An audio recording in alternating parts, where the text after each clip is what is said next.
For many folks, a chance to come up here and do a little California dreaming. But for NASCAR's best, it's not the fruit of the grape. It's the fruits of victory. For some, it's California dreaming. For others, road racing, a nightmare.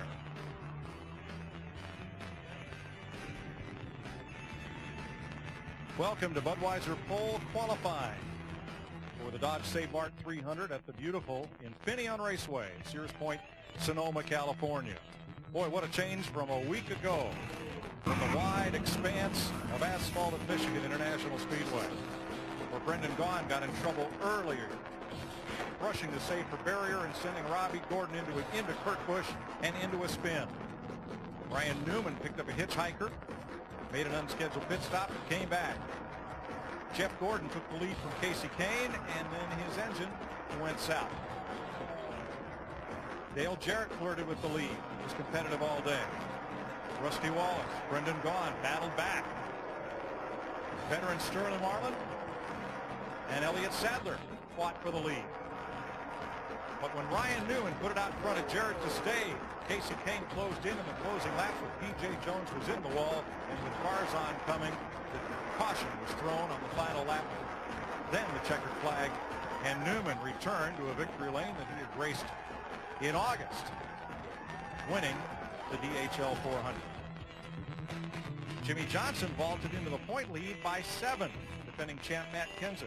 A solid third, Bobby Labonte and teammate Tony Stewart real close, 4th and 5th.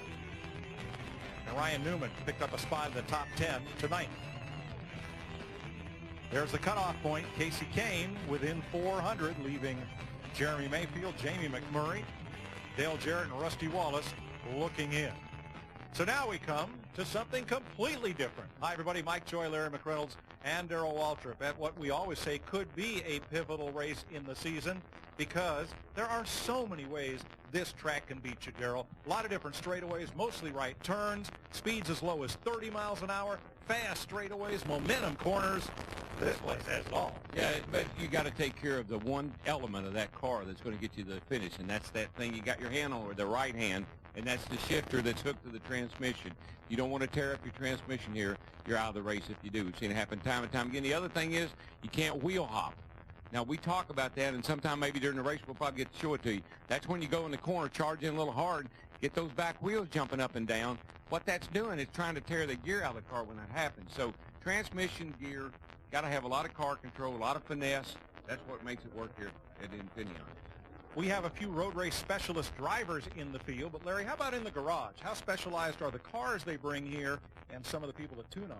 Yeah, I mean, it's cars that's only built to run 2 races a year, the race here and the race at Watkins Glen. And you see guys in the garage area that I haven't seen in years, but it's the guys that work on the gears and transmissions for these race teams, because like DW said, it's one of the most important components about the race car here. These guys are going to be shifting about 14 to 15 times a lap. But to me, Mike, this qualifying day here at this road course, it always just seemed to be the most important day next to race day, because it's so hard to start at the rear of the field of a road course, even 110 laps, and come back and go to the front to win the race. And I think that's the reason you're going to see a lot of these guys put so much effort into qualifying, because it's one lap. You don't get a second chance like we do a lot of places we go.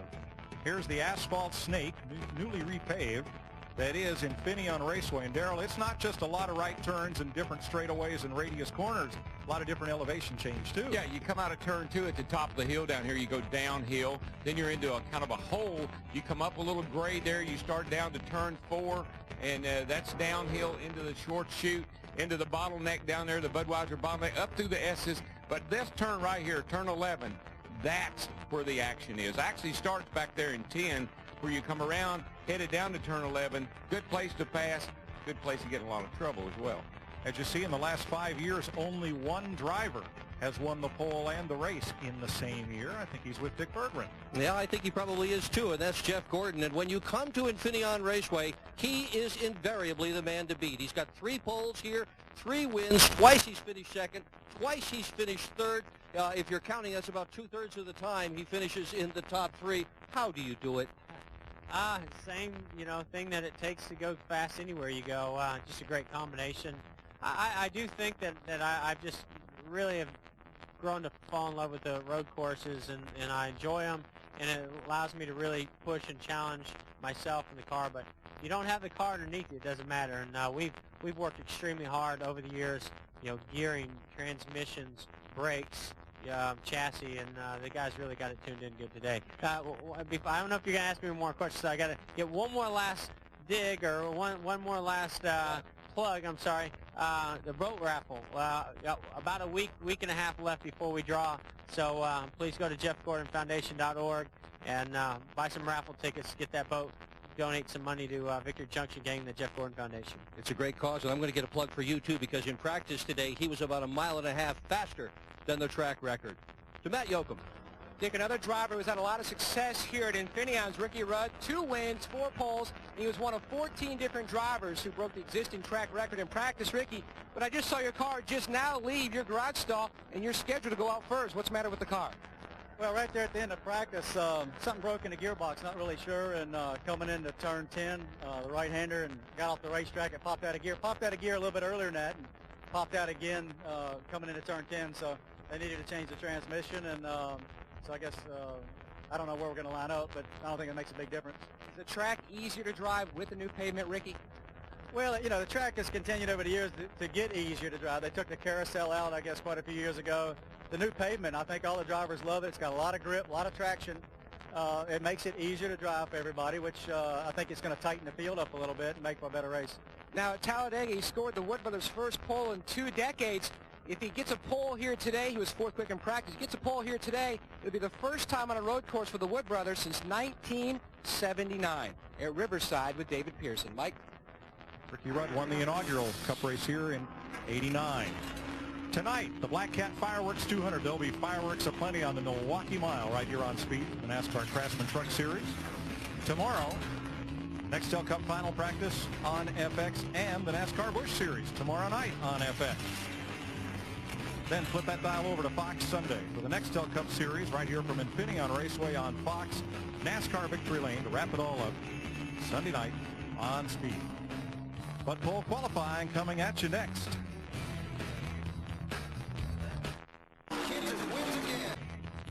Speed Channel coverage of Budweiser pole qualifying from Infineon Raceway is brought to you by Dodge. You can take life as it comes, or you can grab life by the horns. Dodge. And by YJ Stinger, the Extreme Energy Drink. Catch the buzz, feel the sting. Road racing has long been a part of NASCAR's history. This track actually replaced Riverside, California on the schedule when that facility closed after 1988. You have a look at today's weather.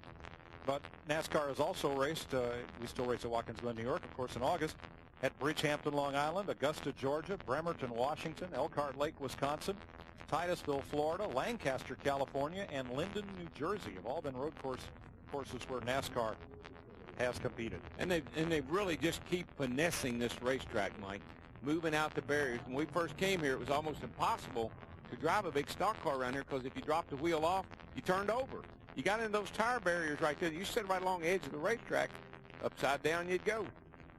Yeah, truth be known, this facility has probably spent more money on improvements than any racetrack we go to on the circuit, and it's happened a lot just in the last 3, 4, 5 years. Bruton Smith, Steve Page, and all the folks here. There's the new terrace seating down through the S's. That used to be just a hillside where folks would come and set out blankets. Now they've got a terrace to sit on. As a matter of fact, our TV booth used to be right over there. That's right about where that first big white trailer was. And it looked about like that big white trailer. This is the Earnhardt Terrace, one of the first of the major improvement areas in this recent set of renovations. And that's a cool turn right there because you're coming around turn 1 and you're coming uphill right there. When you get to the top, that's turn 2, they put that grandstand in. There's a lot of action at the top of that hill, particularly on the start of the race. And the hospitality area, as you see from the Earnhardt Terrace, the climb from turn 1 up to turn 2 and across those ripple strips on the inside have been the undoing of many a car. And here comes PJ, expecting him to have a pretty good run here. Bennett Lane Winery on board for Arnold Motorsports, the number 50 Dodge, and our apologies to PJ that we didn't spend a little more time on his condition at the end of the Michigan race. He did climb from the car okay, and we hope that was pointed out clearly to everybody. Oh, there's a little bit of lockup. Well, what happens is, Mike, you go up the drag strip, and come out over in the middle of the S's, you don't really have a lot of time to get a lot of heat in your tires. Yeah, PJ was 40th quickest in practice. In fact, Darrell, we were up here watching practice. We watched him get in trouble over in the S's late in the practice session. A lot of cars coming out of the S's headed down here toward turn 9 really had problems. We'll see what happens with PJ when he gets over there. This is downhill into a hole right there. Car kind of bottoms out. Now you're uphill over the top of turn 3 here, headed downhill now into turn 4. Heavy braking, grab a gear, get up on the ripple strip. Watch that wall sticking out right there. Gas her across here, turn 7. Second gear. Now you're going to head down through what now is a pretty fast part of the racetrack with this resurfacing, the S's. And this is an area where one corner really links to another. If you mess up one of these, you've messed up the whole sequence. Right where he just came through. That's a lot of guys been having trouble there in practice. Mike, I think that's the thing we talked about in the beginning. You know, you only get one lap of qualifying here, and I think if you mess up anywhere on this racetrack, it just throws the rhythm off for the entire lap. 30 miles an hour through this corner. And quite honestly, I wouldn't want to be the first guy to go out. You know, we just had the Saturday race practice out there a little bit ago, and they had a lot of problems. They had a lot of dirt on the track, a couple blown engines. Darrell, he either missed a shift coming up off turn 11, or either he was hard against the rev limiter.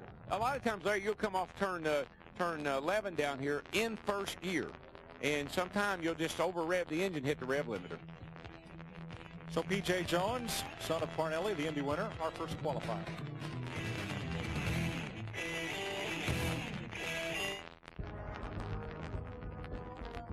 For many years, the Iceman, Terry Labonte, along with Rusty Wallace and Ricky Rudd, was acknowledged one of NASCAR's absolutely best road racers. And he's still pretty cool here behind the wheel. This group put a lot of energy into this race right here, as did a lot of the race teams. They came out here and tested. Yeah, Terry has run 52 road course races on the NASCAR Nextel Cup circuit with 8 Bud poles total. 3 times he started here on the front row and finished second here with Billy Hagan in '92. And when you come over the top of that hill headed down for turn 4 here, it's blind. You come up over the top of that hill, all you see is daylight until the car gets headed down that hill. So you got to really feel your way across there and know where you are as far as landmarks are concerned. Terry was 16th quickest in practice, and Dick Berggren was telling Pam Miller, who just relayed the message to me, that P.J. Jones was stuck in second gear when he came off turn 11.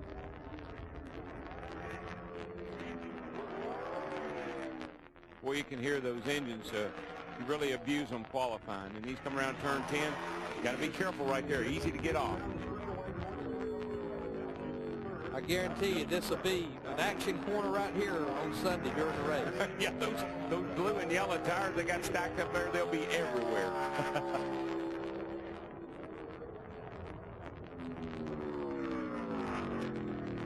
Terry Labonte, 92.68 miles an hour, 77.29 seconds. I don't think you'll be very happy with that because he slowed down over a half a second from what he ran in practice. So the Kellogg Chevy is best of 2 right now. We'll be back to Sonoma in a moment.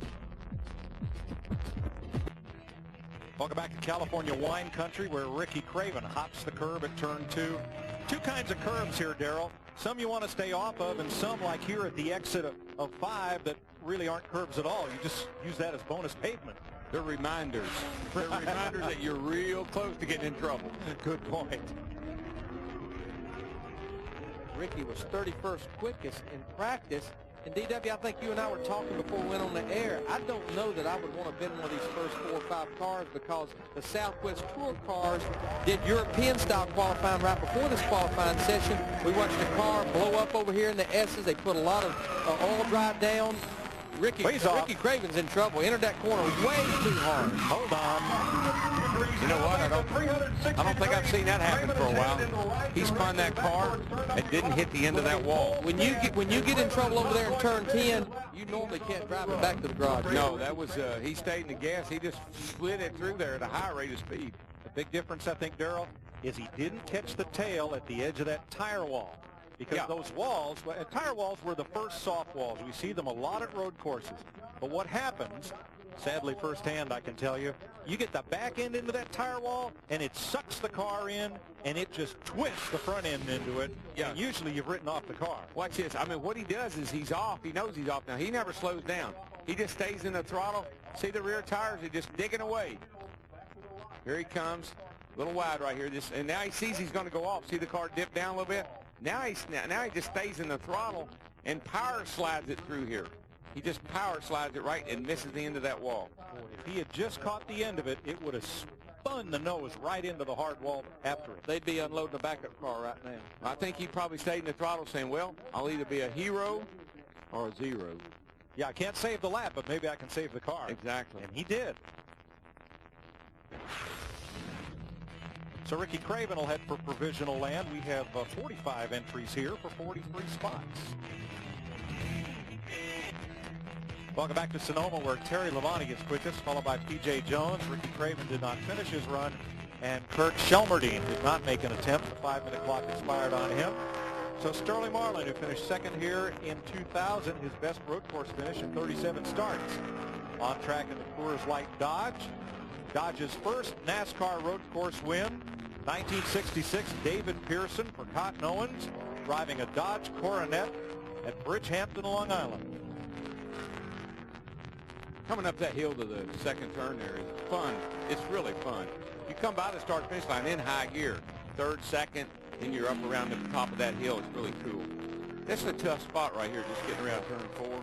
Sterling's using a lot of curbing on the inside of these corners. All the He's racetrack. not looking like Nigel today, is he? He was 18th quickest in practice.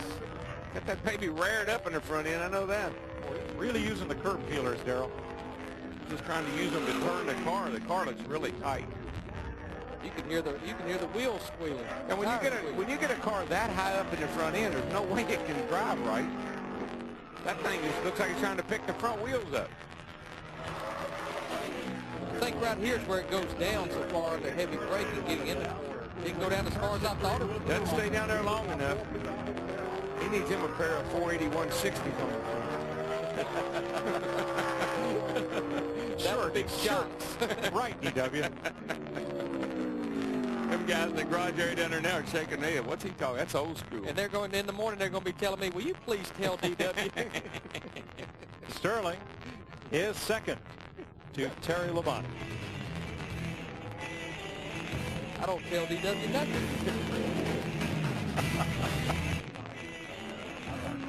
Welcome back to Sonoma, where Brendan Gaughan and the Jasper Kodak.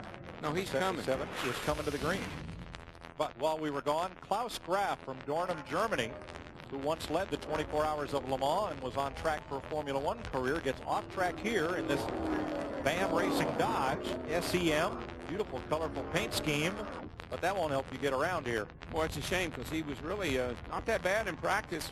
Had one of the quicker times. Had a good test.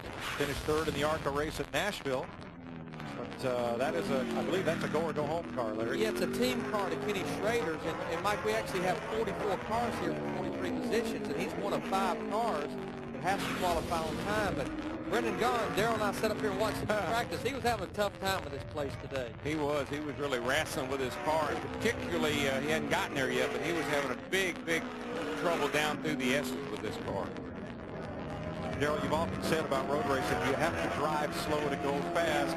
I don't think Brendan's quite ready to do that. It's all about finesse, car control, and hitting the right points in the turn.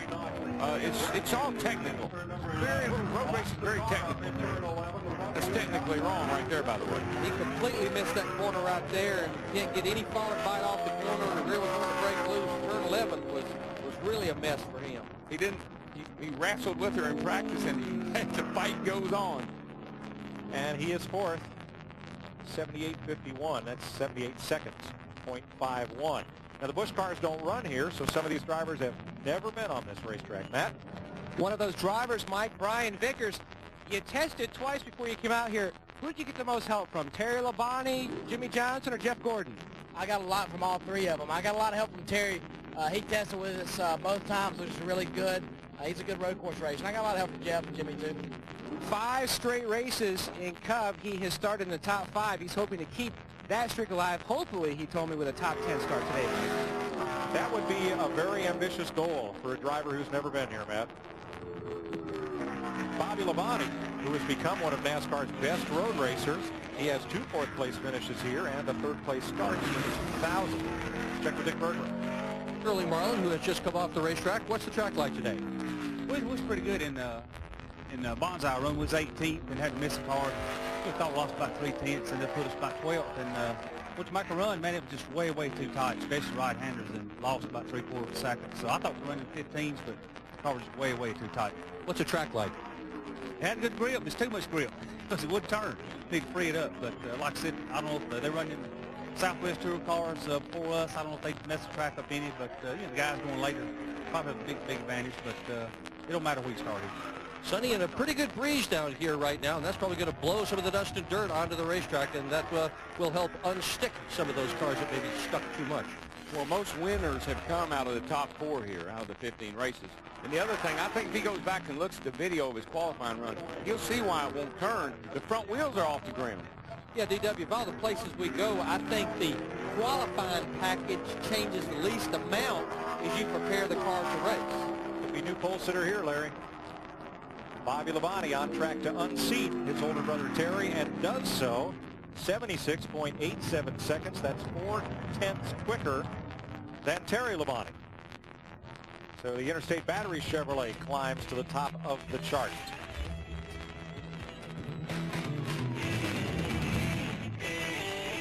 Here's West Coaster Austin Cameron, who won the inaugural Toyota Showdown for NASCAR Elite Series drivers back at Irwindale, California Speedway in October. And the 27-year-old from El Cajon ran 78.50, 5th fastest. Nice guy. I really like him, his mom, all of them are great people. Jeff Gordon, I guess you would have to say NASCAR's premier road racer these days. He can do it. He can tippy-toe around here with the best of them. I just like to see Jeff do some other kinds of road racing. You know, and I know he can't do Formula One, but I'd like to see him do some 24-hour stuff, or, you know, and I'd like to see him drive one of those Audis. I think he'd be really good in one of those with some of those guys that run those. I think you just made a bunch of guys in Warren, Michigan cringe at that thought up at the Hola Chevrolet. Okay, a Corvette. Okay, that'd be fine. He did run that all-star off-road rally race. Yeah, over somewhere. Right, over the pond. I mean, just look how smooth he is. I mean, he hits his marks every corner, up through the S's here. The car looks good, stays pretty nice and flat. Got through there nice. Here he comes, turn 10. This is critical. You can't heavy braking, but not too much. You'll lock up the front tires. Yeah, got her a little wide there. Little touch. I don't think he lost a lot of time there. Oh, enough to keep him winning the vote. Just remember, he was the fastest man in practice. He'll be really upset with himself. Boy, but he got all there was at turn 10 and a little more. I mean, he's going to be about a second faster than Bobby Labonte on this lap right here. 75.97. Boy, that is whipped butt. Well, everybody who's run so far. And that's and you say, what might have been? What if he hadn't run off turn 10? This is a really sensitive area right here. It takes braking, but if you over brake the car, you actually are getting the front wheels almost sliding, and you run out of racetrack. And that's as good as you can do right there, yeah, running off the racetrack. Because the neat thing is the right wheels kept digging. Just don't panic. Get off the brake. That's the big thing. And there we're seeing a lot of guys get in trouble there at turn 10. And I think that it has so much grip right now. They're carrying so much speed. They're just running out of racetrack. Dick Berger. So I'm watching the television monitor, and I see Jeff Gordon run off course a little bit, and I tell Bobby Labonte, Jeff Gordon has just run off course a little bit. What'd you tell me? He probably had to run off course twice to beat me. For me to beat him, I mean. But, yeah, we've been struggling a little bit all day with our brakes. Ain't quite got very happy with those things. And so we didn't get to run many laps in practice. But, you know, we came out here and tested. We ran all race runs. We didn't run any qualifying runs. We just did a one-day test and a two-day test. So, I mean, you know, kind of wish that we had done a little bit of that, but at the same time, I'm not, you know, quite as worried about qualifying as I am for the race anyway. So, we'll look forward to tomorrow when we get a couple things figured out, make it better. 2 practice sessions tomorrow to dial them all in. Thanks, Dick. Now, Scott Riggs is on track, Darrell, and that's going to be dusty down in 10 when he gets there. Yeah, it probably will, but he's not even going to make it to 10, and he had trouble here earlier today. This is coming out of the S's, and for whatever reason, and I think the paving has created so much speed that when you come out of the S's, it's hard to make that turn right there. But what I was going to say about Bobby's talking about his brakes. You run so much camber in the front tires here, and you run such huge brakes on the front that when you come around to turn 10 here and you get on the brakes, you're on the edge of the front tires. And until you run those tires a few laps and get them kind of buffed in, sometimes it just locks up the front tire. You know, Mike, you had talked earlier about the drivers making their first start here. Scott Riggs, he's going to go ahead and complete that run. Of our rookies, Scott Riggs and Scott Wimmer are the only two guys that's ever even ran a race on a road course. He ran a NASCAR Craftsman Truck Series race at Watkins Glen a few years ago. He'll be 9th of 10 drivers who've made attempts, but I've seen this happen so many times today. I pointed out to Larry and Jeff when he was up here. And see how much front brakes in the car? The rear tires were still turning and the fronts were locked up.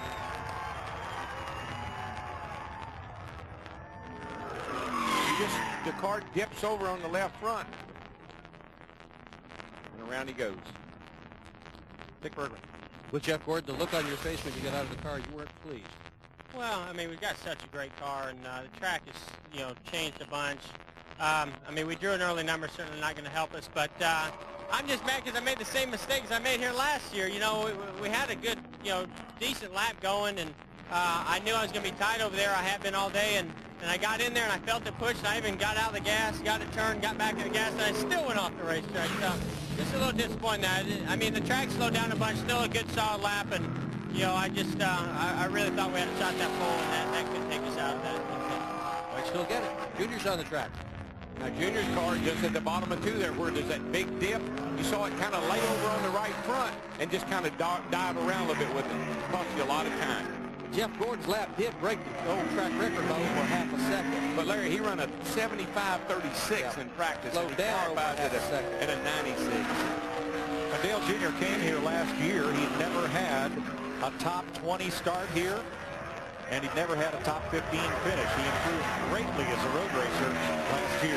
One of the things that's really affected, I know when we raced here, it was pretty defined, the racetrack was, by dirt banks. You kind of had landmarks and spots on the track you knew where you needed to be. As they've opened this racetrack up, it's not very, there's not anything to judge where you are by, so you can overdrive a turn real easily. Kind of like going down a highway with no lines on it. Tell you what, he was pretty quick in practice. 8th quickest. Good lap for Dale Earnhardt Jr. 4th quickest. 77.74 for Junior. Coming to one of the 2 Nextel Cup tracks on which he has not yet had a top 10 finish.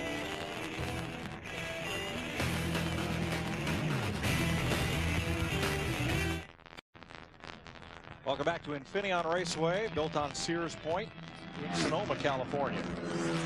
For Jeff Burton in the Roush Racing Ford. I'm not sure if this is the one with the blue hood hinges or not, but I was going to say, is it my imagination or does that car just keep getting wider? I think you're right. Everything but the numbers, but this is actually a brand new race car they built, and they went to Virginia International Raceway and tested it twice. Now that's a good line across that top of that hill and across the rumble strips there. Looked really good. Carried a lot of speed.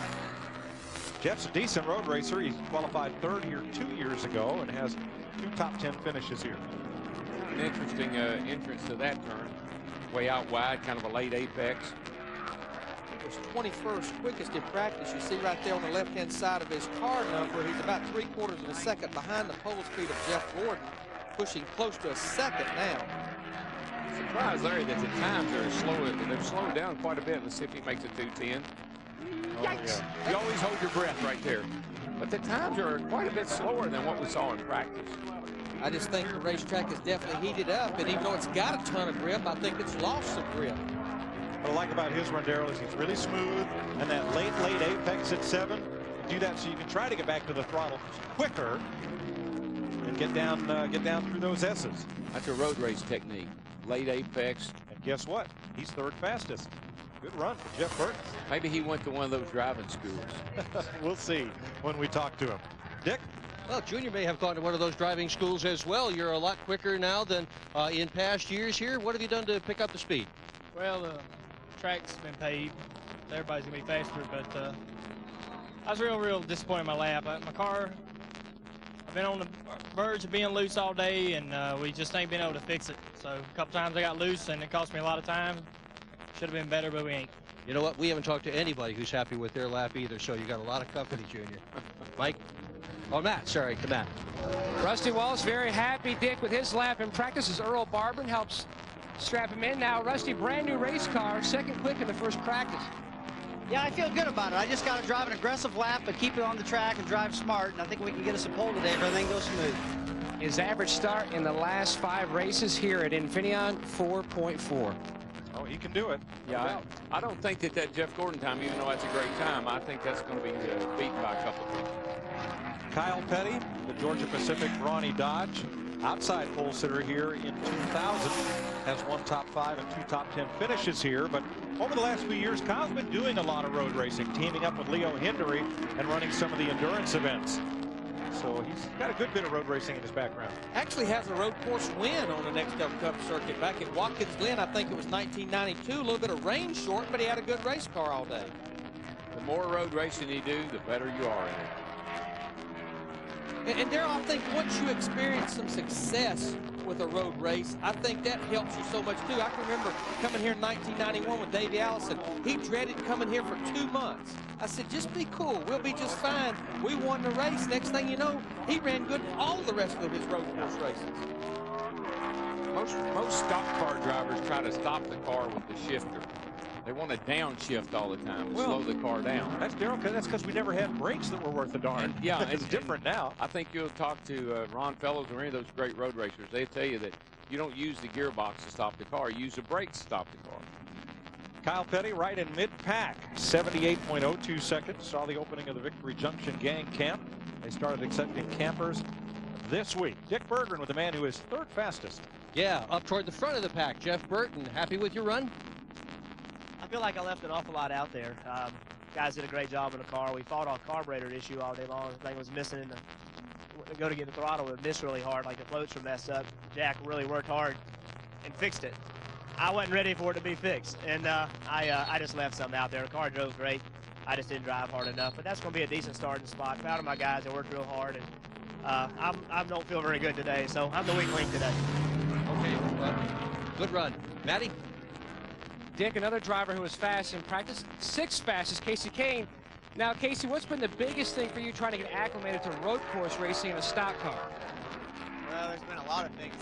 You know, with coming here and testing with Bill Elliott, that helped a lot. And then, you know, just being able to kind of run a lot of those things through my mind, watch different tapes, and just try to get better for when we came back has helped a lot. And then, you know, the guys, the Dodge Dealers team, these guys did a great job to give me a great race car this morning. I'll let Darrell explain more a little later, but are you a left foot or right foot braker? I'm a left foot braker. I've tried right foot, and I just couldn't do it in this car. So Bill's a left foot, and he helped me with some of that, and it seemed to work all right this morning. A lot of effort has been put into getting Casey more in tune with road racing in a stock car. He's never done it before. They ran over 150 laps of testing here at Infineon. DW? Yeah, what he's talking about is you know, you got a clutch. So obviously you got to, most of the guys do what they call heel and toe. And Mike, you're a road racer. You know what I'm talking about. Yeah, but I think that goes along with the days when you had to use the gear shifter to slow the car, like you said, Darrell. Now, a lot of road racers are left foot brakers and do it real well. Yeah, it's all about using the brake and the accelerator and kind of matching up the gears, like driving an old truck almost. Pretty good lap for Kenny Schrader there, though. 5th quickest. That could be one of his best qualifying runs all year. Excellent. Brandon Ash from Umpqua, Oregon, son of former racer and well-known engine builder Ed Ash, has run in the West Series here since 1996. He has just clocked in. Good-looking flames on that car. Yep, 12th quickest. Oh, and Brian Vickers. Was he on the green or was he on No, the he's on the green. Yeah, he's just taking the green. The Busch Series champion. And come up over the top of that hill. It happens so easily. Car gets real light up there. Got to be ready for it. This track has so many tricks, like while the car loads and unloads right there coming up the hill. See him get loose right there. He hits the curbs. It's a tall order for somebody to come here for the first time and really run well. And you see, when he topped that hill, he was already sideways. Those tires were almost off the ground. But trust me, you don't know where you are. When you come up over the top of that hill, you better have something picked out up here on the side of the hill to know exactly where you are. You'll get in trouble. And you know, when you look at people like him having trouble, and then Scott Riggs and Ricky Craven, that's good news for people like Austin Cameron that we talked about has to qualify on time. Because we know these guys here, like Brian Vickers, will be eligible for provision. Right, Larry. There are 5 drivers who have to get in the field on time. Brandon Ash, Morris Said, Scott Pruitt, Klaus Graf, and Austin Cameron. There is even one driver here with a compass mounted on his dash. It's nice. A joke. We'll tell you about it later. That's nice. Dick Berggren. With Kenny Schrader, and finally we have found someone who was smiling when he got out of his car. Schrader has qualified 5th, got a big hug from his team owner Beth Ann Morgenthau. How about that run? Everybody kept going off, and I thought, heck, and we had ran pretty slow. We tested out here good and ran slow this morning, and Scott made a lot of changes, and I just think I'm gonna go as fast as I can and stay on. I pretended I was at Peebly every turn. And Peebly is the dirt track that Schrader owns. By the way, we're talking about people with no experience. This guy's run all the races here at Infineon. Mike? Sure has. Yeah, he picked up a 1.5 seconds from what he practiced, unlike what we've seen in a lot of cars. Jeff Green, spoonfuls of stories, Cheerios. And there on his steering wheel is the track map. And the team added this. That is a compass. Yeah. About all those maps and stuff are good for us to tell you the team where you are after you go off. Right. Because you ain't got time to be looking at them, I can tell you that. But I tell you what, Jeff Green only has 1 start here, but it was a top 5 finish 2 years ago. Finished 5th. Had a good run that day.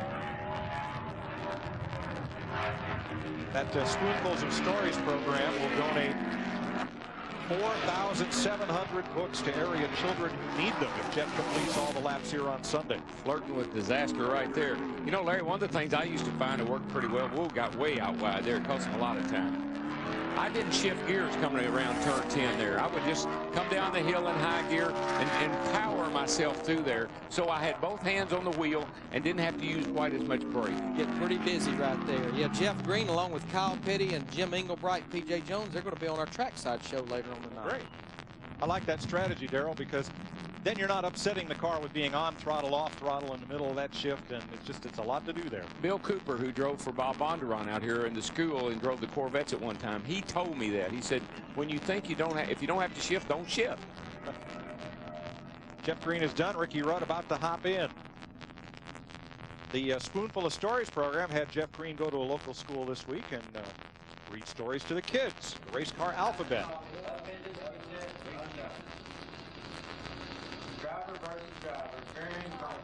I think he started on the E is for Earnhardt page. But yeah, Mike, you talked about the number of books. If he can pull a top 10 out of the race on Sunday, it'll be an additional 10,000 books on top of those 4,700 books. Terrific. Great program. Dale Jarrett is on track in the UPS Ford. Here's Matt. Mike, first we must pay off the story from last week. Let's find out how much did the Matt Kansas t-shirt go for on your website, Kevin? Well, the fans at HOL, they raised $3,200, and then I matched it, so that it was a $6,200 or $6,400 and some dollar t-shirt. So it went to a really good cause. We went to the Victor Junction Gang camp, and Kyle and Patty, and we always like to try to turn a negative into a positive. So it would have been even better if Matt would have stepped up and matched the same thing, but he didn't. So just proud of all the fans at KevinHarvick.com. You're pulling double duty this weekend. You will start 5th tomorrow in your Southwest Tour car, and you finished 3rd here last year. You must really like coming back to Infineon. Yeah, I do. I enjoy the road racing. You know, I spent a lot of time racing go-karts on the road courses, and just, you know, won the Winston West race here, won Southwest Tour race here last year, and had a chance to win the Cup race. So just excited. Finished 3rd here last year. Yeah, 3rd. So we're ready. 3rd here last year. You'd like to get a win in Cup, Mike? Dale Jarrett, whose best start here is 3rd, and best finish here is 4th. And guys, he's one of those teams with 11 races to go in his first 26. He has no mulligans left. He's 14th in points, but he's 153 points out of 10th. He's got to be just as solid every week as he was last week at Michigan. He's got a strong run here. 77.86 puts him 7th on the board.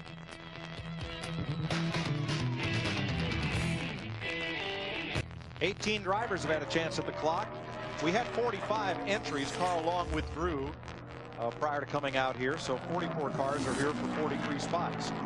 Rusty Wallace in the Miller Lite Dodge with 2 poles here and 2 wins and 5 straight top 10 starts. You'd have to make him one of the favorites for the pole. I sure like the way he looks so forward. Nice smooth lap, got up across the hill real good. Gets down through here, right out on the rumble strips, right where you want to be. A lot of speed. And he was second quickest in practice at a 75.50, so if he can just duplicate that, that would beat Jeff Gordon by about a half a second. Back in the throttle hard right there, coming across 4. Picking it up good and early there. This car's looking good. Aggressive smooth, Darrell. Yeah, well, Rusty knows how to do that. He's the kind of driver that really does well on a road course like this because he's kind of feisty, you know, and you got to be a little feisty. You got to be able to wrestle with that thing a little bit. And Mike, you talked about his numbers. This is a brand new race car, and they were one of the teams that came out here and tested it this year. Good corner, good 10. It's going to be a good lap. See right here, though, it's going to be awfully close. Right now, he's showing just behind Jeff Gordon's pole speed, but it's getting better. See if he can do it. Get up off of there. Here he comes. Second quickest. By about a 1/10 of a second. That just tells you how good Jeff Gordon's lap was because he went off at 10 and still is on pole, and that was a great lap by Rusty. Nice and smooth. I like the way he run that lap. Guys, he's going to be making his 650th career start on Sunday at Nextel Cup. Big number. Tomorrow, the Fox Saturday Baseball Game of the Week is back with what promises to be the greatest season in recent memory. The Mets take on the Yankees in a Big Apple showdown, or the Phillies against the Red Sox, or the Angels and Dodgers crosstown rivalry, and in Texas, the Astros take on the Rangers. Fox Saturday Baseball Game of the Week returns tomorrow, 1 p.m. Eastern and Pacific on Fox. I don't know which one of those games you'll get, but I don't think you can go wrong with any of those. Well, you know, we've had a couple of rookies here. Brian Vickers and Scott Riggs both had a little trouble on their qualifying run. Let's see how Mr. Kane does. Darrell, did it surprise you that he was 6th in practice? It really did. I mean, you know, just to come out here, of course, Bill Elliott's such a great boy. He got across there a little loose. But Bill Elliott is a great road course driver that I think Casey could really learn a lot from listening to him. Now, to stay focused on this Nextel Cup car, the 9 car, he will not be doing the double duty this weekend and going to Milwaukee. I'm being told Shane Mill is in his Busch car there for that race tomorrow night on FX.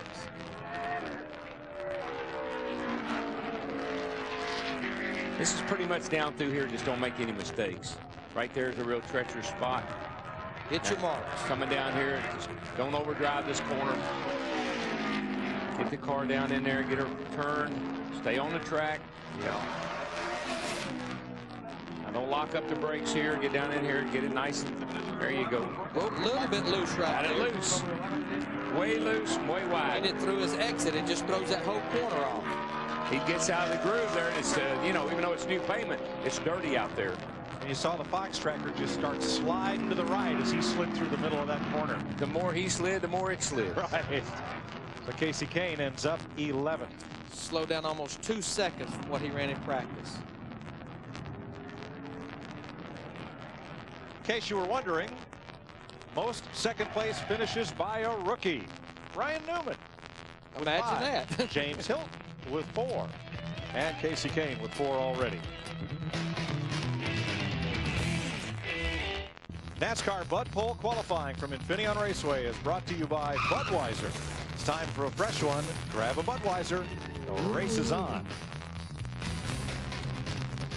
Jeff Gordon, Rusty Wallace, Bobby Labonte, Jeff Burton, and Terry Labonte are the fast 5 right now as Casey Mears brings his target Dodge out. Casey was 23rd quickest in practice. Now, this is his first road course start in a stock car. Well, this will be actually his 3rd one, 2nd one here. But he has a lot of road course experience, Darrell, but it's in lighter cars. And I often believe you have to throw all of that knowledge away. I don't know. He just about threw that lap away. I know that. That was actually was a pretty good turn the way it turned out. I like that, Darrell, just like I like Jeff Gordon. Yeah. Right rear stayed on the pavement and kept digging, so that probably didn't hurt him too bad. No, he powered it through there. That's right on the edge. He He's going to be about 2 seconds off Jeff Gordon's time, it looks like. 11th quickest for Casey. Not bad considering what might have been. Dick Burton. What might have been, Rusty Wallace was a heartbeat off Jeff Gordon's time. It looked like a terrific lap. Was there any place it could have been faster? Yeah, turn 10. I got into turn 10. I got the thing sliding a lot right there, and I just holding on to it, just kind of on to break off the gas just so it wouldn't get off in the dirt. And I knew the clock was running right there, and it was really screwing me up. So everywhere else was pretty strong. I got through the whole rest of the course pretty good. And when I got to 10, you know, where 32 went off, where Gordon went off, I just got sliding too much right there, and that cost me the pole right there. Okay, Rusty fans, dial in Sunday. He's got something for him here. I think he does. Mark Martin, next in the Viagra Ford. His average finish in road course races is the best among active drivers who've been around for, say, 3 seasons or more. Average finish of 8th. This will be his 525th consecutive start. And he had 10 top 10 starts in the first 12 races here. Yeah, once he hooked up with Jack Roush and Jack's road racing experience, you know, with the Trans Am cars, Mark has really parlayed that knowledge that Jack had into some great finishes. Yeah, I mean, Mike, just to put those numbers in perspective, he has 35 career road course starts, 29 top 10 finishes. And as we said, considering all the things that can and will go wrong in a place like this, that's a very strong record. Mark is 12th quickest in practice, DW. I think since turn 10 has got a lot of guys spooked. Everybody seems to be, you know, conservative right now because of the problems they've had there. It'll be a pretty good run for Mark. You see right there, it looks like he's about 3rd quickest as he comes off turn 11. About a half a second behind Jeff Gordon. So it's going to be a good run. Good and solid. And he'll be the fastest Ford. Martin is 3rd fastest with a 76.45.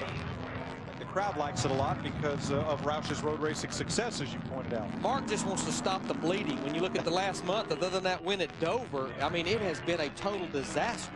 He's got a bunch of fans here. Let's go downstairs. Scott Pruitt in a 4th Ganassi car. Now, how long have you been coming here, Scott? Wow, I've been coming here longer than I should admit. I think racing go-karts here back in the mid to late 70s, so a couple years. Now you got a course description on your steering wheel.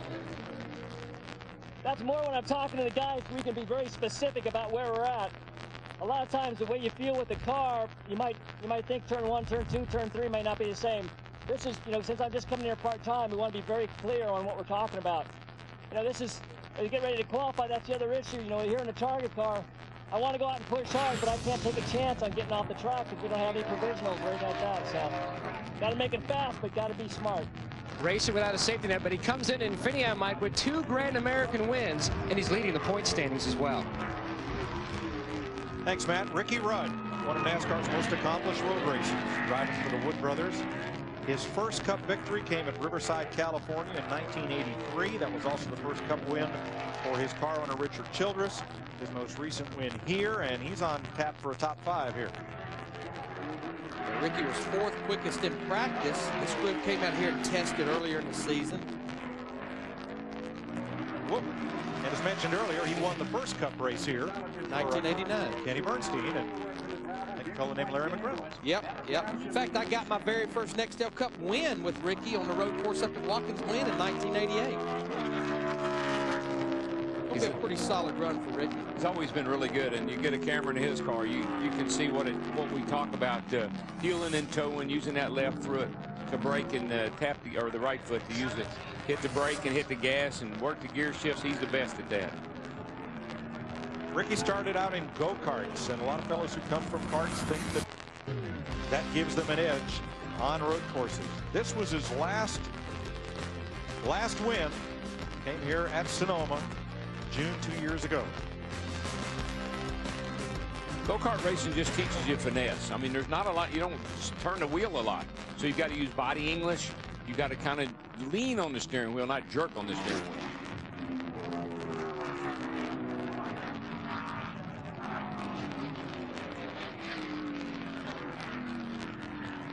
Kevin Harvick You know, I think if I were Matt Kenseth, if I was going to be disappointed about anything on this T-shirt deal, it would be that Matt got $25 for that shirt. Kevin got $3 grand for it for Victory Junction. The rest of that story was that one of Kevin's fans bid $2,929.29, but there was a Kenseth fan bidding against her. So I think Kevin dipped in and upped the bid to make sure that that shirt would stay with a Harvick fan instead of going over to the dark side or wherever. You know, but the big winner was Victory Junction Gang Camp. That's a great thing. And look at the lap Kevin's on. It's going to be a pretty good lap. I mean, he was fairly quick in practice, 9th quickest. And this is one of the few teams that I found in the garage area, especially in the top 20 or 25 of points, that did not test this road course car somewhere. About perfect around 10 right there. You get off on those strips, but you don't want to get off in the dirt. That was a good turn 10. Getting back in the power pretty good right there. No stepping out of the back end. Looks pretty darn good lap. Good turn 11. It's going to be a top 5 run for Kevin. He kind of lost a spot getting, according to the box tracker, getting into 11, gained it back on the exit. So good lap for Harvick.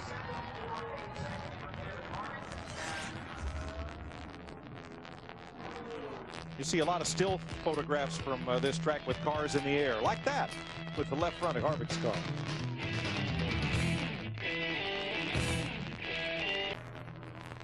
Jeff Gordon paces qualifying at Infineon Raceway. Rusty Wallace, Mark Martin, the top 3. Kevin Harvick just slotted into 4th. And on track is Greg Biffle, a driver, Darrell, that really likes to hustle his way around the racetrack. Does that pay off here? Well, not necessarily. You got to be, you know, this is a narrow racetrack. You don't have a lot of room to work with here, so you got to be precise. Can't overdo it. Dick Berggren is with Biffle's teammate, Mark Martin. He is definitely one of NASCAR's road racing stars with a win here 4 times. Mark has finished 2nd. Did you get everything out of the car that was in it in that qualifying run? No, but I stayed on the racetrack. The Viagra team's got this Taurus really going fast, but in practice, I thought I could run about a 75-50, and I ran off the track. So then I put the old tires back on it, was go out and run a 76 flat on those, I thought, and I ran off the track again. So I watched this thing, and I decided that, you know, a 10th or 12th place start would be just fine. So I just kind of drove like a grandma out there, and, you know, I'm real happy with the run, but, you know, I could have took a lot more chances than that, but the risk wasn't worth the reward. So I want to say thanks to Pennzoil and Craft Foods for their support. I forgot them back at Dover, and I want to get them in now. Okay, good enough. Hey, with age and experience comes wisdom. Think about that. Is Chris Myers around? Well, Jack Roush is around, and Greg Biffle just pulled off a run that's 4th quickest. The Roush Fords are fast. Yeah, he was going so fast he missed a turnoff. And you know, we were talking earlier, Greg Biffle, he finishes this qualifying run, and what he's going to do now, he's going to hop on a jet. He's going to fly to Milwaukee. They'll practice, qualify, and race the Busch car tomorrow, and he's going to fly back here. They came out here and tested for 2 days, so what they've elected to do is just skip the practice tomorrow if he has no problems in this qualifying. He's trying to stay out in front because another car is coming to the green, and that would be Robbie Gordon. And I would rate Gordon a road race specialist. Yes, he is a Cup regular now, but there's his average finish on the road courses where he shines, and he comes out of a road racing background in both open wheel and closed wheel. He won a bunch of IMSA races and did some Trans Am with Jack Roush, so I'd call him a specialist, Darrell. I'd say so, and he holds a pretty wheel when it comes to road racing, buddy. He can get it done, has for the last couple of years. He was 5th quickest in practice. Gave away a win here a couple of years ago to Tony Stewart. Whoops, that ain't going to help him any. Yeah, on the box tracker. And where he lost all, look, he lost it all coming off the corner, and it just continues to go backwards. And there's what you were talking about, hustling the car, Darrell. You just can't overbrake. I mean, it's so tempting to overdrive a turn and get on a lot of brake, throw it into 2nd gear, whatever. It just gets the car all upset. Picking it up, he's coming back.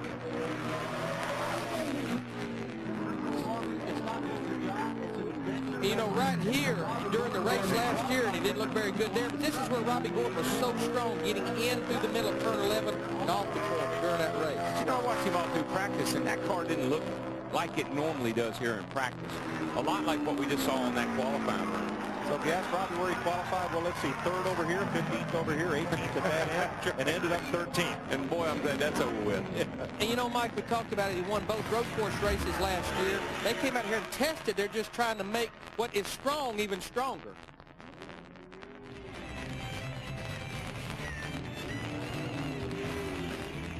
Robbie Gordon, 13th quickest. Jeff Gordon is fastest. Rusty Wallace, Mark Martin, Greg Biffle, and Kevin Harvick. Wow.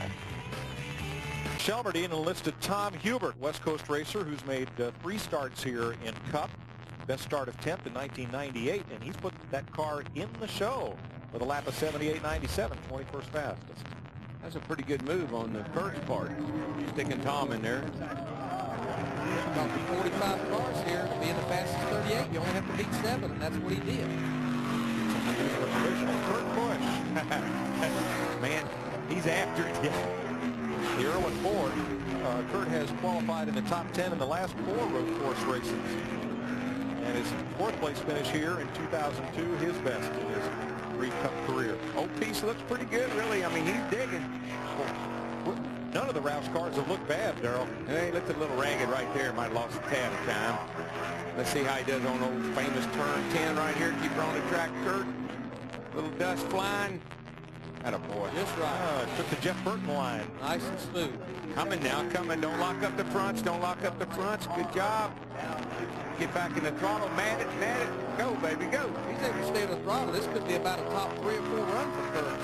He's pretty good. He was 15th quickest in practice. Going to put the Roush cars 3, 4, 5 on the grid right now. Yeah, Kurt Busch the best of them. I like that lap. That's a nice lap.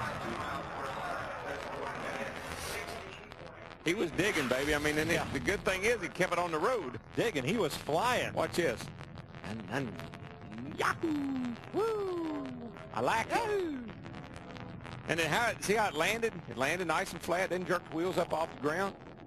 She was hooked up. Sure was creating a lot of left side weight there, wasn't he?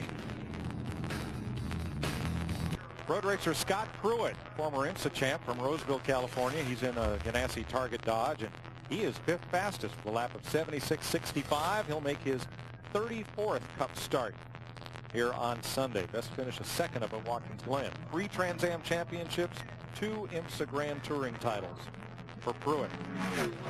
The most accomplished road racer of the group. And this man would be right behind him, Boris Said. The California last year missed that turn. Ooh, missed it a lot. Missed that big time. Got up there too hot going up the hill. He was 3rd quick in practice. Got a lot of making up to do. Here's Matt. Back in February, Mike, Tony Stewart had a 5-lap lead with 20 minutes to go. Tony nearly won the 24 hours. How excited to get back to a road course? Well, I mean, it's different. I mean, this is back in the stock car, so, you know, it's fun. I mean, this is one of 2 really neat opportunities we have during the year to do something different than the ovals. But I was talking to one of the esteemed reporters in the garage the other day. They were saying we need to come here twice. I said we need to go with 2 dirt track races instead of adding more road course races. I think Eldora would be a good addition to the schedule, don't you think? Yeah, I think we could go to Eldora and go to Knoxville, Iowa, and probably run 2 of the best short tracks across the country there. And NASCAR should step up. If they want to make some changes and look like heroes, they gain probably another 25 million fans by adding 2 dirt races in the schedule. I think everybody would second that. Tony won here back in 2001 with this race car. Dick? Oh, I second that. We got to get some dirt on this schedule for sure. Kurt Busch likes this racetrack just the way it is, though. Won here in 1999 in a Southwest Tour car. That helped him get an opportunity on Jack Roush's Gong Show, and from there, it's been straight uphill, including a 3rd-place qualifying run today. Thank you, and I thought we got up the hill pretty good. As soon as there's that turn in 3A, that you get the right sides up on the curb. The car cut in there so good, I hit that curb, and then it went all downhill from there. I thought we lost a little bit of time, but they continue to make improvements with this racetrack, and it just keeps you guessing a little bit.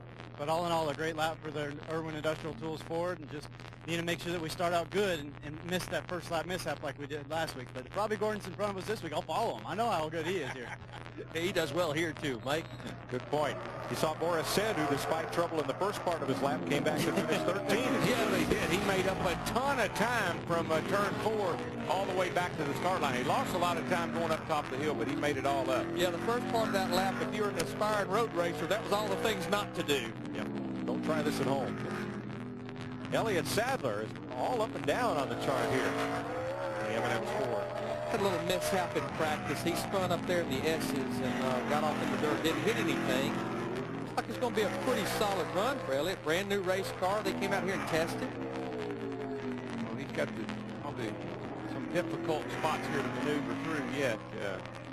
Getting down here around out of the S's and down into turn 10. He's never started here in the top 20. See if we can change that. Right here is where he had the problem in practice. Let's do there okay.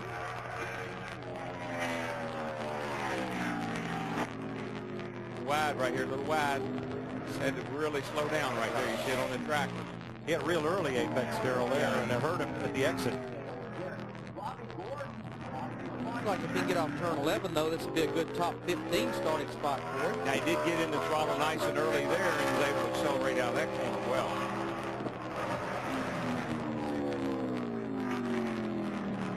Well, quickest. That turned out to be a lot better than it all looked. Yeah, really the only place I think he lost a lot of time was 10, and it looked like I think he thought he was going to go off there. He really had to get hard on the brakes, stay on the racetrack. Sadler's season this year versus last, much improved. No DNFs, top 10 in the points. Much improved. Yeah, he's been one of the few drivers that has actually been in the top 10 all season long.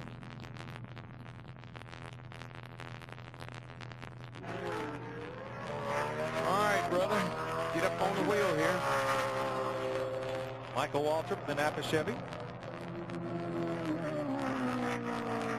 26th quickest in practice. The car, the chassis actually set on the outside pole at Watkins Glen with a couple of years ago. Coming from Owensboro, Kentucky, and running all the back roads the way all of us did, you ought to be pretty good on the road course. Against that rev limiter. Got out cylinders. Like through there. He's getting around real good right now. Lap looks pretty decent. Whoa, baby. Whoa, whoa. Oh, boy. Oh, he's got trouble there.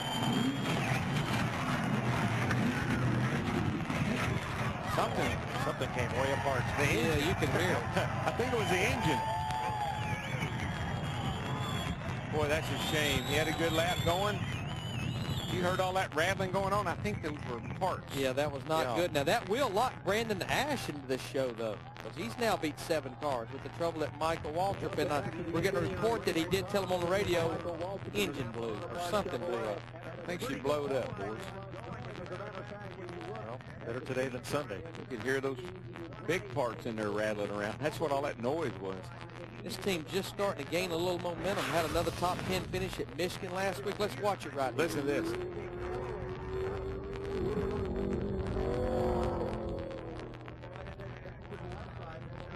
Right when he downshifted, Darrell. Was it? Heard that big noise of connecting rods ventilating the block. That's what it sounded like they were all flying around all over the place. Here you go. I don't think he ever made it to the downshift.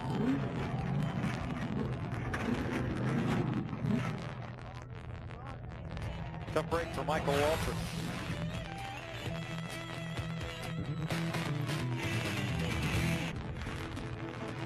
Constant doubt from his critics fueled Matt Kenseth's desire to win. But even after winning the Cup Championship, he's still NASCAR's unsung hero. Matt Kenseth Beyond the Glory, Sunday at 8 on Fox Sports Net.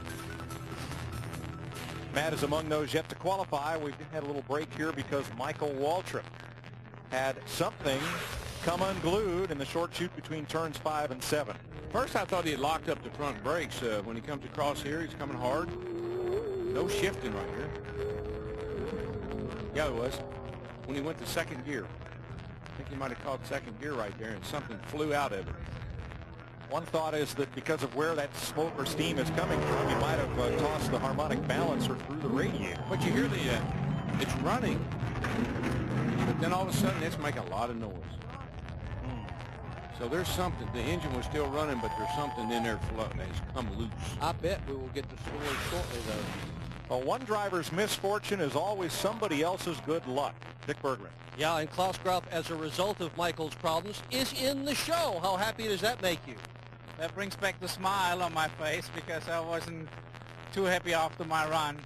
And that's how it goes in this business. I mean, this is what it's about in Extra Cup. First, you got to make the show. And the way it looks now, where we're in, and that makes me really happy again. How are you adapting to these big, heavy cars? Well, that's actually, I mean, I've done a few amount of testing, and I'm getting quite used to it. We had a few problems this morning, which put us back a little bit, but BAM Racing guys came back strong, and we had a little bit bad luck in qualifying, but I enjoy driving the cars. I really have a lot of fun driving these cars. All's well that ends well. Jimmy Johnson on the racetrack right now. And so the German road racer, Klaus Graf, will be in the field Sunday. It's Jimmy Johnson, the Nextel Cup point leader, qualifying. He's not shifting, but you hear him down the short, down over the hill and down through turn 4 there, but you can hear it hitting on the rev limiter. So he's just letting the engine go up there, bang on the rev limiter, and saves the shift. You know, Darrell, opening the show, and look out, whoa, look out right there. Look out, come on.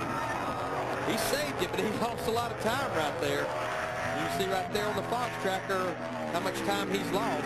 But Darrell, I was talking in the beginning of the show how many times these guys shift the lap, and one of the things that a lot of teams told me, with the RPMs they're turning now, it actually has eliminated some of the shifts. They just go ahead and run it through the gear. That's what he was doing, because probably got a 9800 chip in there, and he just didn't shift. He's having second gear up over the top of the hill, down the pole, and across the short sheet. He had a good run going. Boy, he did. He was 10th quickest in practice. He was on pole run. The ex-off-road racer from El Cajon in the Lowe's Chevrolet, Jimmy Johnson, will clock in 25th. I don't know about off-road, but he was off the road. Right here, she gets really, really... See, that started coming to this turn. Got out of position, tried to bring it back. If you have trouble in the first of the S's, you have trouble through them all. Yeah, the back end starts to step out. When he tries to go to the right there, the thing just spins around with him. But he did a nice job of hanging on to it. Come on, baby. Keep digging. Very lucky he didn't go ahead and lose that car.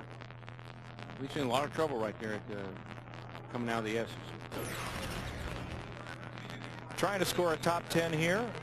The only track on which he has not had a top 10 finish in a very brief career. That's pretty phenomenal when you think about it. In 2.5 years. Tony Stewart climbs the curb. He's been making some noise with this idea that if we've got to go road racing twice a year, we need to go back to our NASCAR roots and go dirt tracking twice a year. What do you think? What about all the changes I can stand for 1 year? I didn't say this year. I'm with you. Stewart, the pole winner here 2 years ago, and the race winner here 3 years ago.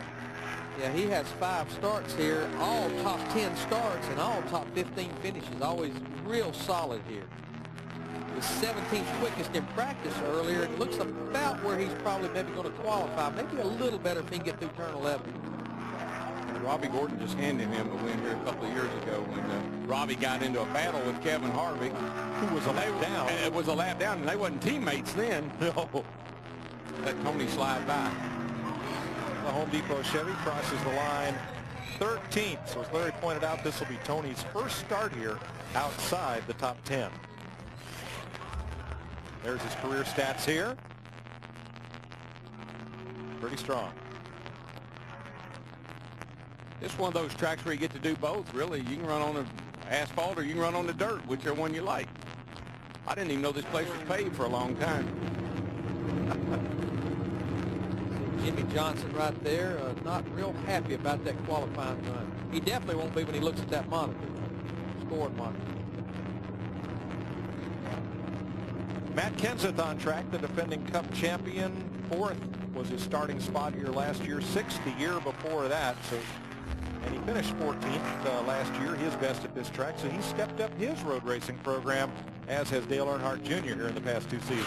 Had an interesting conversation with Robbie Reiser, his crew chief, this morning. You know, right now they're 3rd in points. They're 173 points out of the lead. They actually have quite a bit of lead on the 4th place car, Bobby Labonte. And like Robbie told me, with 11 races to go in this first 26, he said the way they're going to do the points, right now we're only 10 points out of the lead. All of the Roush cars have qualified in the top 10 so far. You can can add this one to the list unless he gets down here and messes up somewhere. This is a nice smooth lap. You can tell he's just really trying to stay on the racetrack and not take any chances. Getting better. Climbed to 6th and 5th. Now 6th again.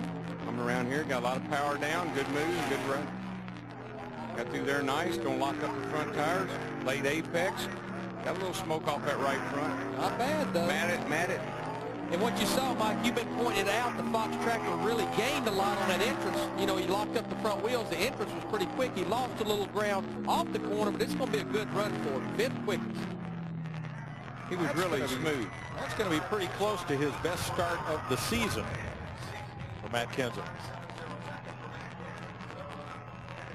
So he sends teammate Jeff Burton out of the top 10. And this is one of 2 tracks where Matt has not had a top 10 finish. But that's a great place to start if it holds up. Well, now, can the Rocket, we know he can go round and round, but can he go right? Hey, you're home away from home, Larry Darrell. Our people are gathering. Look at them. Hey, everybody. What's that? Is that a hot tub? That's Hammond's. That's Hammond's. He drags it everywhere we go. He takes it out along. He's got a grill over here. You see the food over on the right. He sells rides in the hot tub. See all that? That's his lunch over there. And I thought Trackside was just a TV show. That's it his just truck. Continues to grow. And now we know where the Frisbees came from. Ryan Newman in that 12 car, he was 11th quickest in practice. This is only his 3rd time here. Looking pretty sporty there in the all-tail dot. But I mean, he's always, we talked about him going round and round. 4 road course races, 2 here, 2 at Watkins Glen, all 4 top 10 finishes. Got a lot of that curve. This is the car that early in the practice session at Watkins Glen back in August, he got it up on its side and rolled it. Well, what's that hanging down? A piece of tape underneath there, I guess. I hope it's not the oil pump belt, which is something that can happen here to you, particularly when you do that right there. Yeah, he was in the top 5 until he lost all that ground there in turn 10. Well, he's even more trouble here. Yeah, he completely missed that corner. Yeah. One turn leads to another. And you can see right there, he entered the corner so hard, the tractor went all the way to 3rd. Now look where it goes as he comes off turn 11. Well, what happens? You run off turn 10, you're going to make it up in turn 11. It don't work that way. You don't make anything up in a road course. No, that's it. People who think they can gain time are fooling themselves. Slow down and go faster. So Ryan Newman is currently 18th out of 38. Speaking of Hammond, he's talking to our people right now. Yeah, he's auditioning off rides in that hot tub. You never know about Hammond. Yeah, you do. I don't. Speed Channel coverage of Budweiser pole qualifying from Infineon Raceway is brought to you by Gillette Complete Skin Care. It's time to face skin care like a man. And by Stacker 2, the world's strongest fat burner.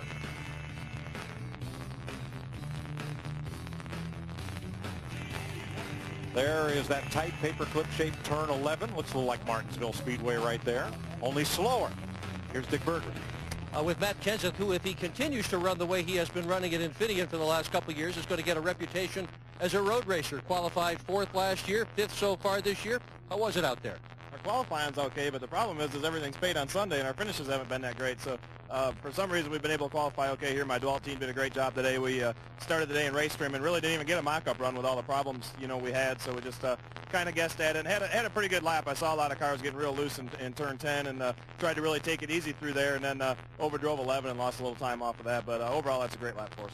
And everybody's saying how hard it is to pass here, so good job. You put yourself in a good position for Sunday. Well, that was an interesting statistic, which we talk about every week, but he hadn't qualified in the top 10 in 25 races. And you don't think it worries him, do you? No, it doesn't bother him a bit, but look where he is. I mean, today he's 5th. That's, by far his best of the year. Scott Wimmer, another of the rookies. The Cat Dodger, Bill Davis. 27th quickest in practice. They came out here and tested, and the first day he was here, I think he had Ricky Rudd spend a lot of time with him trying to help him get around this place. Well, if he was 27, that's very respectable for somebody coming here for the first time. Got a lot of rear brake in that car. See the back end just kind of hanging out in the under heavy braking there as it went into turn 7. See how he looks down here at 10, because that's going to be a telltale.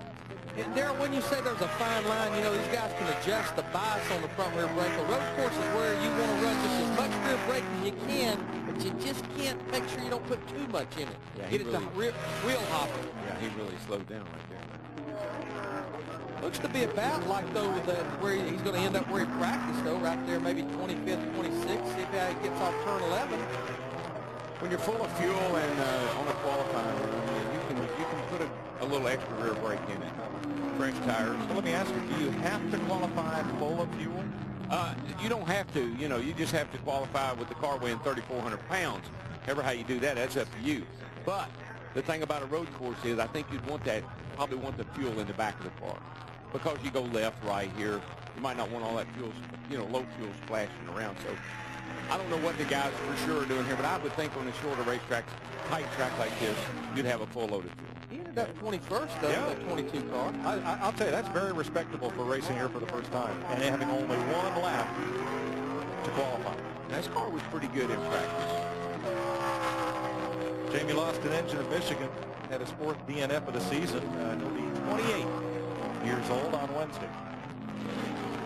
Yeah, they came out here and tested their car from last year. He was 14th quickest in practice. You see on the Fox tracker right there, pretty decent lap going for Jamie. A little tight right there, shove the nose.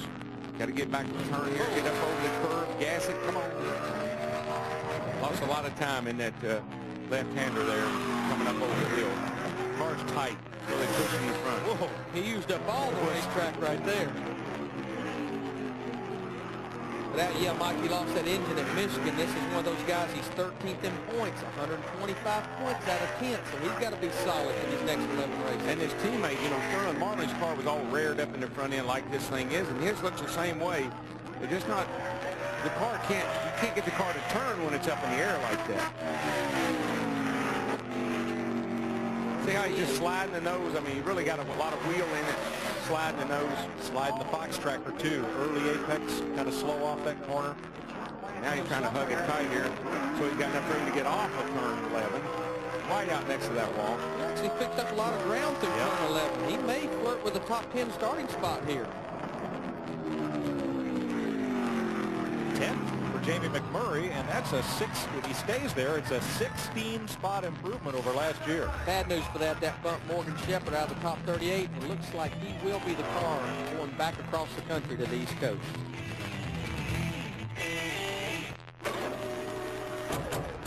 Engelbright behind the wheel of the AOL Chevy for Richard Childress, 3-time Southwest Tour winner here. And he responds with a 25th place qualifying effort. Dave Blaney will be back in the car next week, but Engelbright gets a good ride. Yeah, Blaney did a good job at the Michigan. The car finished 15th. That's a good run for Engelbright. I mean, he was smooth all the way around the racetrack, no problem. Jeremy Mayfield with a big turnaround from a season ago, 12th in the points. He was flirting with the top 10 until last week. Still has a good chance to come back. Yeah, I talked to Kenny Francis this morning, his crew chief, and a lot of crew chiefs kind of concluded this when I talked to him this morning, that the racetrack at Michigan last week, about 2/3 of the way through the race, went through a huge change, and this is one of the cars I think that was hurt by that. I think his teammate, Casey Kane, benefited. I think it came to his race car. Well, baby. Yes. I mean, I know he had to be disappointed, Jeremy, because I talked to him for 2 nights, Friday night and Saturday night both. He said, DW, best car I've ever had. Didn't get the good result. Yeah, for the first half of the race, it was pretty good. He's 12th in points, 69 points out of 10. So he's right there on that edge. So he either needs to gain those spots or gain 42 points on the point leader to be within 400. Yeah, right now we have 11 cars that's within 400 points, which the 11th place car would be his teammate, Casey Kane. But I like your strategy, Darrell. Don't count points, count positions. Aim for that top 10. That's it. That's what I can do right now. It is what it is. Can't do anything about it. It'll be maybe a top 20 qualifying run for Jeremy. 19th quickest. And if it holds, it'll only be the second time he started in the top 20 at this track. This is his 9th race here. car 19, qualified 19. Time to change the number? Is the race on the 19th? No, not this time. Too late for that. So Can't use the DW Daytona plan. Maybe you can get pit 19. Oh, you finished 19. Joe Nemechek. Sixth here in 99, his best road course start in 19 races. Last week led at Michigan, but had engine failure 174 laps in. When I look at Joe, remember this is the MB2 team, and they actually have 3 cars out here with Scott Riggs, Joe Nemechek, as well as Boris said. You're talking about putting an effort into a race. They built 5 brand new road course cars prepared for this race. I think when you get somebody like Boris said in the stable, they bring so much information to the table that sometimes you realize, hey, we need to build a new car to take advantage of all these things that we've been privy to. Well, it's working. Yeah, this may not be a Bud pole run, but it looks pretty good, Mike. He had the box tracker up as high as second. And he was not that quick in practice, only 30th quickest. Missed that turn just a tad. Shows up there. And this is a team a lot like Martin. They just want the bleeding to stop. They had a great car at Michigan last week, lost the engine.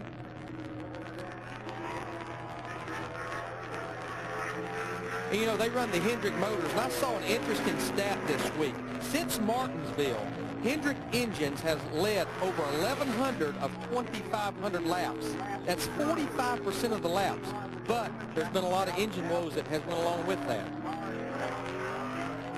He's flirting with a top 10. Got it. Yep. Actually gained a little bit coming to the start-finish line. He gassed her up pretty hard off the turn 11 there. Got a pretty good jump. He's going to be 9th quickest.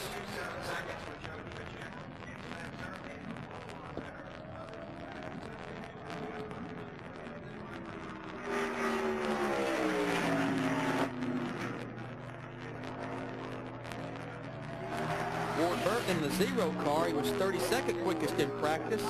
Or something just fell off his car. I don't know what that was. How significant was it, whatever it was. He'll be the 42nd driver to take time, but he will be our last qualifier because Morgan Shepherd neither practiced nor made a qualifying run. And Larry Gunselman, who's in the number 98 that Jeff Bodine has been driving, also did not make a qualifying run. Ward was really conservative coming up the hill there. Backed off early and lost a lot of time.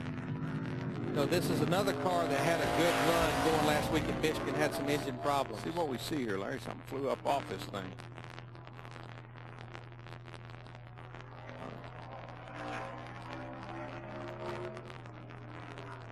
Not sure exactly what that was. It came from the rear of the car, it looked like. He's a ducting or something? Yeah, again, a lot of teams will run ducts along the trailing arm that connect the hoses that cools the rear brakes. Sure what that was. I'm not sure what that was. It looked heavy. It looked heavier than a piece of duct. Whatever it is, he doesn't miss it.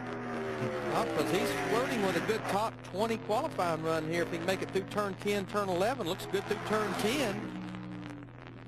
Good conservative lap. I mean, you watch, see how he's slow into the turn. He's really using that slow down in and get on it hard is what he's trying to do. And it's paying off. Good solid run. Yeah, no mistakes. Stayed on the course. Top 15 run. Yes, sir. 14th quickest, but that run right there, what a solid front row we've got. Jeff Gordon and Rusty Wallace.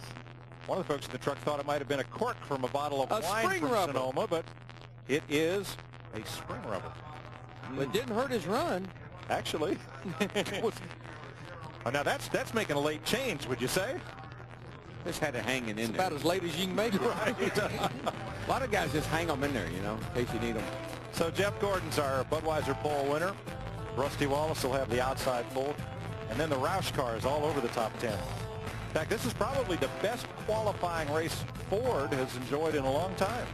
Yeah, they're all, I mean, 1, 2, 6 in the top 13. 4, yeah, 4 in the top 10. So Klaus Graf, the German, is the final driver in the field on time. There are the provisionals. Here's Dick Berggren. And Jeff Gordon wins the pole here at Infineon for the 4th time. How much of an advantage will it be on Sunday for you to start on the front? Well, it certainly helps, you know, getting out front there and having a good car like we have is really awesome. But, you know, last year we had a car that was, you know, out front, and